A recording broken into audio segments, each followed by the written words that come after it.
हमें फ्लोरिया का एक 5 स्टार होटल दिखाया जाता है जो कि फर्स्ट क्लास एलीट था और वो एक स्वीट था और वहाँ पर कोई बैठा ड्रिंक कर रहा था। और तब वो निकलता है हमारा एम्परर जो ड्रिंक करते हुए बड़े आराम से बात कर रहा था और उसके सामने क्लैरेंस थी। वो कहती है, क्या सच में आप कह रहे हैं कि जो उसे ले गया था सिलिसिया को वो यूजीन सर्वन है? लेकिन ऐसे कैसे हो सकता है? तो एम्पर कहता है, हाँ बिल्कुल, वो दोनों इकट्ठे ही रह रहे हैं और यूजीन ही उसको वहां से भगा के लेके आया था। ऐसा लगता है वो दोनों काफी करीब हैं। और फिर वो कहता है, लेकिन मुझे ऐसा लगता है लेडी सिलिसिया को यूजीन की ट्रू आइडेंटिटी के बारे में कुछ नहीं पता। लेकिन क्या पता, मे भी उसे पहले से पता हो। तो क्लैरेंस कहती है, तो आप उन दोनों को अकेले छोड़ आए? तो वो कहता है, ऑफ कोर्स, वैसे भी तुम्हें पता नहीं है मैं एक बीमार ड्यूक हूँ जो अपनी तबीयत की खराबी की वजह से यहाँ पर आया है छुट्टियां गुजारने के लिए। तो क्लैरेंस कहती है, सीरियसली आप अपने ड्रामे कब बंद करेंगे? आपने उसको ये नहीं बताया कि आप उसे ढूंढने के लिए आए हैं? बस आप उसके साथ रहे पूरा दिन और आपने तो अपने सारे टेंडर्स को भी पीछे छोड़ दिया और सिर्फ मुझे अपने साथ लेकर आए इतने अर्जेंटली। और उसके बाद जब आपको वो मिल गई तब आप उसके साथ डेट पे चले गए। क्या आप नहीं गए थे? तो वो कहता है, वेल मैं बस क्यूरियस था, आखिर मेरी बीवी किस तरह की इंसान है। तो वो कहती है, क्या?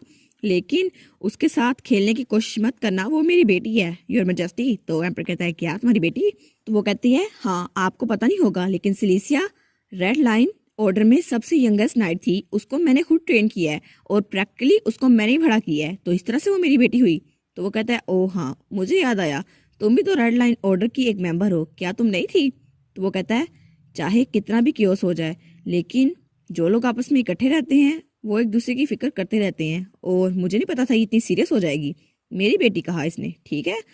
तो वो कहती है, योर मैजेस्टी, सिर्फ मैं रेड लाइन ऑर्डर में थी इसलिए आपने मुझे अपने साथ रखा सर आइजक की जगह, क्योंकि वो यहाँ पर आने के लिए तैयार नहीं थे। क्या यही वजह नहीं थी? तो वो कहता है, नहीं नहीं, ये तो मिसअंडरस्टैंडिंग थी, मैं आखिर तुम्हें यहाँ पे क्यों रखूंगा, तुम तो बस खुद आई थी। वो कहती है, चले जो भी है, अगर आपने मेरी बेटी के साथ हार्श ट्रीटमेंट किया तो एम्पर आप कोई भी हो मैं आपको बख्शूंगी नहीं। और वैसे भी मैंने उसको पॉइजन से रेसिस्ट करने के लिए कितनी जरा मेहनत की थी, उसको सारी मेडिसिन पिलाई और अब उस पर पॉइजन असर नहीं करता। तो एम्पर कुछ बोलता नहीं है। और उसे दोपहर का सीन याद आता है जब हमारी सिलिसिया उन दोनों के सामने खड़ी थी और चेयर नीचे गिरी हुई थी और वो दोनों एक साथ थे। तो वो दोनों वहां खड़े होकर सिलिसिया से कहते हैं, ओ माफ कीजिएगा लेडी। यूजीन कहता है, ड्यूक नीचे गिरने वाले थे तो मैंने उसको सपोर्ट के लिए पकड़ा लेकिन फिर हम दोनों नीचे गिर गए, इस तरह हम एक दूसरे के साथ थे। तो और पीछे से वो दोनों एक दूसरे की कमर पे चूटियां काट रहे थे बिल्कुल बच्चों की तरह। तो हमारी हीरोइन कहती है, सच में ऐसा ही हुआ था, लेकिन मैं तो कुछ और समझी बैठी थी। तो यूजीन कहता है, आखिर आप क्या सोच रही थी माई लेडी? तो वो कहती है, मैं तो बस सोच रही थी कि आपको सपोर्ट करना चाहिए या फिर नहीं। तो वो कहता है, ओ अच्छा ये बात है। तो वो कहता है, मैं तो बस आपको बताने वाला था, लेकिन आप मुझे तंग करना बंद करेंगी? तब एम्प्रोस की तरफ देखता है और कुछ सोचता है और तब हमें प्रेजेंट का सीन दिखा रहता है। तब वो वहाँ पे ग्लास रखता है और कहता है, जैसा मैंने एक्सपेक्ट किया था वो बिल्कुल वैसा ही है, लेकिन ये चीज़ तो अभी मुझे बहुत ज़्यादा बॉदर कर रही है। तो क्लैरेंस कहती है, क्या, कौन सी चीज़? तो एम्पर खड़ा होते हुए कहता है, अपने आप को अपनी एम्प्रेस के सामने प्रेजेंट करने से पहले मुझे कुछ चीज़ कंफर्म करनी है एक आखिरी दफ़ा। और उसके बाद हमें वही विला दिखाया जाता है, यहाँ जूजीन और हमारी हीरोइन सिलिसिया रह रहे थे और फिर वहाँ खिड़कियाँ दिखाई जाती है और वहाँ कोई नहीं था। लेकिन तभी वहाँ पर कोई आता है जिसने अपने चेहरे पे मास्क लगाया हुआ था। वो कहता है, क्या बेडरूम ऊपर है? और वो था हमारा एम्पर जो वहाँ कुछ पता लगाने के लिए आया था। वो कहता है, मैंने सिलिसिया मैजिन को ढूंढा क्योंकि मुझे उसका पता लगाना था, वो मेरी वाइफ बन चुकी है और अपनी आइडेंटिटी मैंने छुपाई, लेकिन इसकी वजह से मुझे कुछ और भी पता चल गया और मुझे ये भी पता कराना था कि सर आइजक की बेटी आखिर किस तरह की इंसान है। लेकिन उसके साथ साथ अनएक्सपेक्टेडली मुझे बोनस मिल गया, मुझे यूजीन भी मिल गया और मेरी तलाश खत्म हो गई। लेकिन यहाँ आना तो बहुत ज़्यादा अच्छा रहा था क्योंकि मुझे वो दोनों मिल गए। तभी उसे वहां अंदर से कुछ आवाजें आती हैं। तो वो कहता है, क्या ये आवाजें उस कमरे से आ रही हैं? लेकिन आखिर वहां है कौन? तो वो दरवाजे के साथ लग के खड़ा हो रहता है, लेकिन अंदर से आवाजें आ रही थी, आप मुझे तंग करना बंद करेंगी माई लेडी? और यूजीन वो तकिया लेके खड़ा हुआ था। वो कहता है, बस कर दे माई लेडी, आप पीछे हटें, आप क्या कर रही हैं? तो हमारा एम्प्रेस सोचता है, क्या ये दोनों एक ही रूम में है?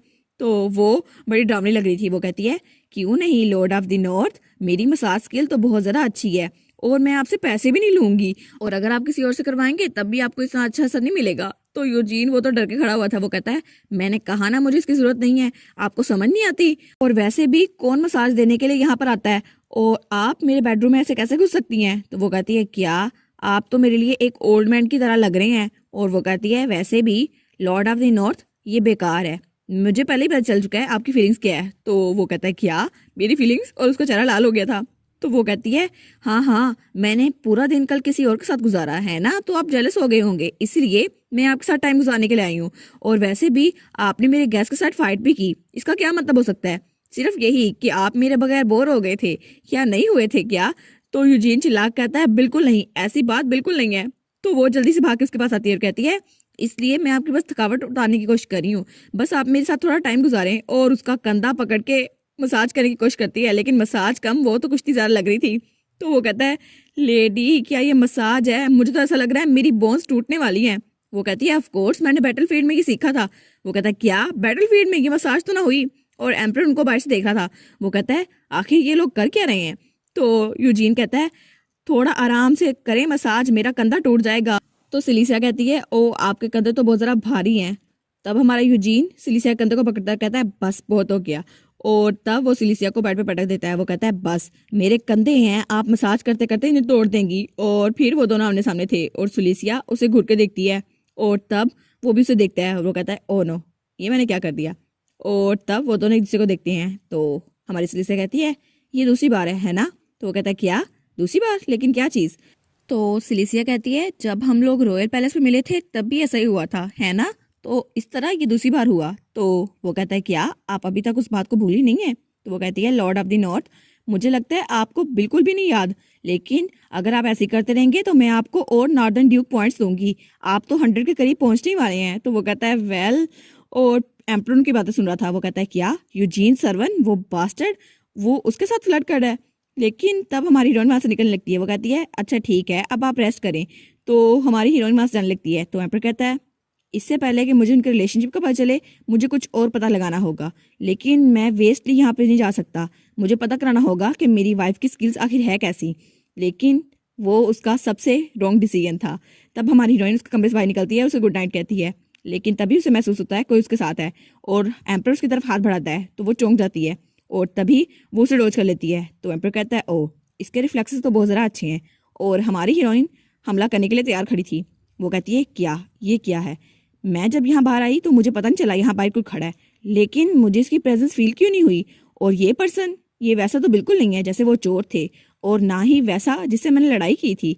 और अब मुझे तो ऐसा लग रहा है मैं खतरे में हूँ, किसी बहुत बड़े खतरे में। और वो कहती है मैंने अपना पूरा चाइल्डहुड बैटलफील्ड में गुजारा, लेकिन अब मुझे लगता है ये बहुत ज़रा खतरा होगा मेरे लिए। और सिलिसिया ये जानती थी कि वो अपने अपोनेंट को नहीं हरा सकती, इसलिए बचने के लिए उसने अपना स्ट्रॉन्गेस्ट मूव यूज़ किया और वो फायर रून यूज़ करने वाली थी। लेकिन एम्पर कहता है क्या एक एडवांस फायर रून यहाँ पर? ये तो कन्फ्लिक्ट फ्री जोन है ना। और तभी यूजीन की भी आंख खुलती है। वो कहता है क्या बाहर कोई रून यूज़ हो रहा है? और तब एम्पर कहता है ये तो बहुत ज़रा बुरा हुआ, अगर मैंने इसे डॉज कर दिया या काउंटर अटैक भी कर दिया, लेकिन फिर भी इससे तो बहुत ज़्यादा धमाका होगा और सबको पता चल जाएगा यहाँ पर क्या हुआ है। और अगर ऐसा हुआ तो बहुत ज़रा मसला हो जाएगा और फ्लोरिया का किंग वो तो मुझे दोबारा यहाँ पे आने नहीं देगा। वो कहेगा आप जो भी हैं, चाहे हिज मेजेस्टी एम्पर भी क्यों ना हो, अगर आपने मेरी जगह पर झगड़ा किया तो आपकी एंट्री यहाँ पे रेस्ट्रिक्ट कर दी जाएगी। और वो एंडी को सोचता है जो बहुत ज़रा घबराया वो लग रहा था और वो तो बड़ा गुस्से में लग रहा था। तो वो कहता है ठीक है मुझे ये नहीं करना, बस मुझे अपने आप को बचाना है, ठीक है? तो इसके लिए कोई और ऑप्शन नहीं है, मुझे वो टेक्निक यूज़ करनी होगी। और वो अपनी 2 उंगलियां हमारी हीरोइन की तरफ बढ़ाता है। तो हमारी हीरोइन कहती है क्या ये अपनी फिंगर्स यूज़ कर रहा है, लेकिन आखिर इसका मकसद क्या है? और तब वो 2 फिंगर से वहाँ पे स्टार बनाता है और हमारी हीरोइन वो उसको देखती रह जाती है। लेकिन तभी वहाँ पे कुछ मैजिक होता है, उस स्टार के अंदर से मैजिक निकलता है और हमारी हीरोइन कहती है क्या ये क्या चीज़ है? लेकिन तभी यूजीन वो बाहर आता है और कहता है माई लेडी। और जब वो देखता है तो हमारी सिलिसिया वहाँ बेहोश पड़ी हुई थी। वो कहता है मुझे ऐसा लगा यहाँ रून एनर्जी यूज़ हो रही है, लेकिन क्या हुआ? लेकिन हमारी हीरोइन वो तो बेहोश हो रही थी। वो कहती है माफ़ कीजिएगा माय लॉर्ड, लेकिन मैंने इंट्रूडर को जाने दिया। तो वो कहता है क्या इंट्रूडर? यहाँ पे किसी ने आप पे अटैक किया था?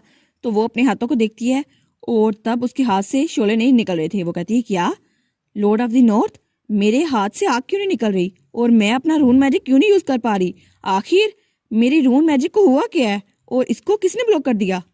और थोड़ी देर बाद यूजीन किसी तरह उसे उसके कमरे में पहुंचा देता है। तो हमारी सिलिसिया पूछती है आप मुझे लेडी कह के क्यों बुलाते हैं? आप मुझे मेरे नाम से क्यों नहीं बुला सकते? अब तो हम दोनों दोस्त बन चुके हैं, है ना? और वो वहाँ बेड पे लेटी हुई थी। तो वो कहती है आप मुझे मेरे नाम से बुलाइए साशा, लेकिन वो उसे सलाम नहीं बताती। तो हमारा यूजीन वो कोई जवाब नहीं देता और दरवाज़ा बंद करके बाहर आता है। और फिर वो बाहर खड़ा था, लेकिन तभी वो तेज़ी से कहीं जाने लगता है और फिर वो एक कमरे में आता है और दरवाज़ा बंद करता है। वो कहता है मुझे फोकस करना होगा, ये सारी चीज़ें अभी इंपॉर्टेंट नहीं है।